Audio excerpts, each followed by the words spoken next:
Hi, good morning. This is Priyadarshini. இந்த SQL series ஓட வீடியோவில் group by and having keyword. So அந்த class நம்ம எப்படி யூஸ் பண்ண போகிறோம் அப்படின்னு பார்க்க போகிறோம். இப்போ group by நமக்கு எது யூஸ் பண்ணுறோம் அப்படின்னா, இப்போ ஒரு பர்டிகுலர் காலமில் சேம் வேல்யூஸ் இருக்கும், ஓகேவா? சேம் வேல்யூஸ் வந்து ஒவ்வொரு ரோஸ்லேயும் வந்து இருக்கும். ஸோ அதை என்னால் குரூப் பண்ணி என்னால் ஒரு சம்மரி பண்ணி என்னால் எடுத்துக்க முடியும், ஓகேவா? It is often used with aggregate functions. Aggregate functions நம்ம பார்த்தோம் இல்லையா, sum, count, average, maximum, minimum. So அதோட நம்ம இந்த குரூப் பை கிளாஸ் நம்மளால் யூஸ் பண்ண முடியும், ஓகேவா?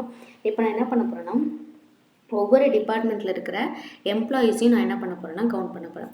நம்மக்கிட்ட அந்த இதில் டிபார்ட்மெண்ட் 3 டிபார்ட்மெண்ட் இருந்துச்சு.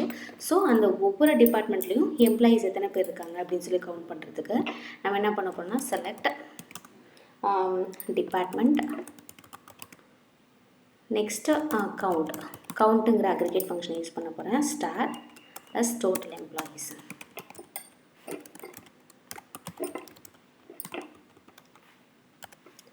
From employees group by department. நான் ஸோ எதை வச்சு குரூப் பண்ண போகிறேன்னா, டிபார்ட்மெண்ட் அப்படிங்கிறத வச்சு யூஸ் பண்ண போகிறேன்.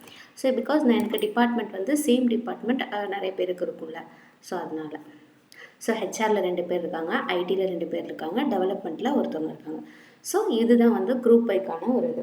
இப்போ நான் என்ன பண்ண போனால், ஒவ்வொரு டிபார்ட்மெண்ட்லேயும் சேலரி எவ்வளோ டோட்டலாக போகுது அப்படின்னு சொல்லி பார்க்க போகிறேன். So count as total employees இருக்கட்டும். ஸோ நான் என்ன பண்ண போகிறேன்னா, சம் பண்ண போகிறேன். எந்த காலம்னா, சேலரி காலம்னா அஸ் டோட்டல் சேலரி. ஓகேவா? ஸோ குரூப் பை டிபார்ட்மெண்ட், ஓகேவா? ஸோ ஹெச்ஆரில் 2 பேர், ஸோ அவங்களுக்கு எவ்வளோ சேலரி வந்து போகுது, ஐடியில் 2 பேர் இவ்வளோ போகுது, டெவலப்மெண்ட்டில் ஒருத்தவங்க. ஸோ இது மாதிரி நம்ம வந்து ஒரு சேம் வேல்யூஸை மல்டிபிள் ரோஸில் இருக்கும். ஸோ அதை என்னால் குரூப் பண்ணி எடுத்துக்க முடியும், ஓகேவா? இதுக்காக தான் நம்ம குரூப் பை அப்படிங்கிற கிளாஸ் யூஸ் பண்ண போகிறோம். ஸோ நான் என்ன பண்ண போகிறேன் அப்படின்னா, நம்ம வந்து ஃபில்ட்ரு பண்ணுவோம்ல, கண்டிஷன், அது எதே யூஸ் பண்ணி பண்ணுவோம்னா, வேர் அப்படிங்கிற கீவேர்டை யூஸ் பண்ணி நம்ம வந்து ஃபில்ட்ரு பண்ணுவோம்.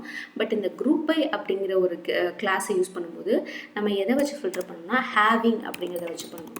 ஹேவிங் இப்போ எனக்கு என்னென்னா, நான் வந்து டோட்டல் எம்ப்ளாயீஸ் இருக்குல்ல, ஸோ அது வந்து எனக்கு 1க்கும் மேலே உள்ளதை மட்டும் எனக்கு எடுத்துகிட்டு வரணும். ஃபில்ட்ரு பண்ணோம்னா, having count star greater than 1. So எனக்கு அதாவது அந்த ஒரு பர்டிகுலர் டிபார்ட்மெண்ட்டில் ஒருத்தருக்கும் மேலே உள்ளதை மட்டும் எனக்கு ஃபில்ட்ரு பண்ணி எடுத்துகிட்டு வரணும் அப்படின்னா, அப்போ எனக்கு என்ன பண்ணணும்னா, இந்த டெவலப்மெண்ட் மட்டும் எனக்கு வரக்கூடாது, அவ்வளோதான். ஸோ எனக்கு ஹெச்ஆரில் 2 பேர் உள்ள வருது, ஐடியில் 2 பேர் இது வருது. ஸோ இதுதான் வந்து குரூப் பை அண்ட் ஹேவிங்கோட பர்பஸு. நம்ம வந்து குரூப்பை யூஸ் பண்ணும்போது வேறுங்கிற கீவேர்டு யூஸ் பண்ண மாட்டோம், அந்த ஹேவிங்கிற கீவேர்டு தான் நம்ம யூஸ் பண்ணுவோம், ஓகேவா? ஸோ இதுதான் வந்து மல்டிபிள் கிளாஸ் என்ன பார்த்துருக்கோம் அப்படின்னா, order by, limit, group by and having. So இது 4 தான். இதை யூஸ் பண்ணி நம்மளால் நம்ம வந்து மேக்ஸிமம் நம்மளால் கஸ்டமைஸ் பண்ணிக்க முடியும். So thank you.